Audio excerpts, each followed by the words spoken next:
ദൈവ തിരുനാമത്തിന് മഹത്വമുണ്ടായിരിക്കട്ടെ. എനിക്ക് നിന്നോട് കരുണ തോന്നിയതുപോലെ നിനക്ക് നിന്റെ ദാസനോട് കരുണ തോന്നേണ്ടതല്ലയോ?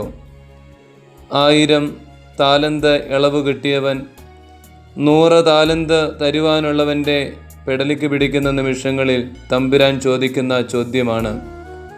ദയയ്ക്ക് സഹാനുഭൂതി എന്നും കരുണയെന്നും ഒക്കെ കൂടി അർത്ഥമുണ്ടല്ലോ. ഫേസ്ബുക്കിലും ന്യൂസ് പേപ്പറിലും പടം വരുവാൻ വേണ്ടി കൊറോണ കാലത്ത് മാസ്ക് കൊടുത്തും അല്പം ആഹാരം കൊടുത്തും പാവപ്പെട്ടവൻ്റെ ഒപ്പം തൻ്റെ ഫോട്ടോ കാണുവാൻ വേണ്ടി ആർത്തി പൂണ്ട് നിൽക്കുന്ന സാമൂഹിക സേവനത്തിൻ്റെ ഒരു കാലഘട്ടത്തിലാണ് നമ്മൾ ജീവിക്കുന്നത്. നല്ല ശമരിയാക്കാരൻ്റെ ഉപമ തിരുവചനത്തിൽ വ്യക്തമായിട്ട് നമ്മൾ കാണുന്നുണ്ട്. ചാരിറ്റി ചെയ്ത ആരെയും കാണിക്കുവാൻ വേണ്ടിയിട്ടല്ല ശമരിയാക്കാരൻ മുറിവേറ്റ യഹൂദനെ കയ്യിലെടുക്കുന്നത്.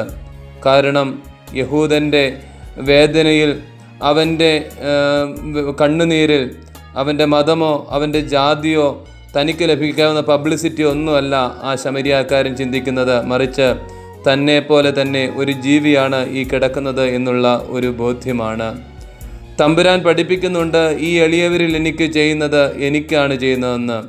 ഞാൻ വിശന്നവനായിരുന്നു, ഞാൻ ദാഹിച്ചവനായിരുന്നു, ഞാൻ നഗ്നനായിരുന്നു, ഞാൻ രോഗിയായിരുന്നു, ഞാൻ കാരാഗ്രഹത്തിലായിരുന്നു.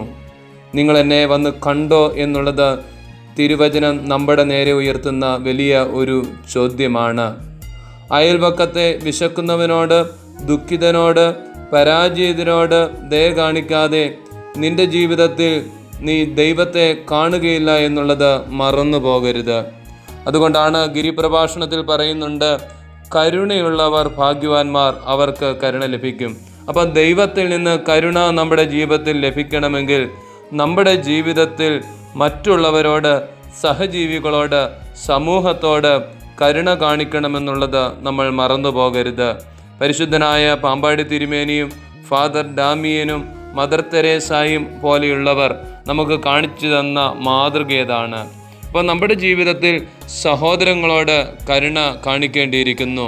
അതുകൊണ്ടാണ് ഈ അടുത്ത് വായിച്ച ഒരു ചിന്താപരമായ ലേഖനത്തിൻ്റെ തലക്കെഴുത്ത് ഇങ്ങനെയായിരുന്നു: gospel breaks the fences and build the bridges. വേദപുസ്തകം എന്ന് പറയുന്നത് പരിശുദ്ധാത്മ കൃപ നമ്മുടെ അതിർത്തികളെയൊക്കെ തകർക്കുന്നതാണ്. അപ്പോൾ ദയ എന്ന് പറയുന്നത് മനസ്സിൽ നിന്ന് ഉയരേണ്ടുന്നതാണ്. ചട്ടയും മുണ്ടുമെടുത്ത അമ്മച്ചിമാരുടെ പഴയ കാലത്ത് അതിരാവിലെ അവരെഴുന്നേറ്റ് പ്രാർത്ഥിച്ച് അടുപ്പിൽ തീ പുകച്ച് വെളിയിലിറങ്ങി അടുത്തുള്ള വീടിൻ്റെ മുകളിലേക്ക് നോക്കും. അവിടെ ഓലമേഞ്ഞ പൊരിയുടെ മുകളിൽ നിന്ന് പുക വരുന്നില്ല എങ്കിൽ അകത്ത് കയറിപ്പോകും.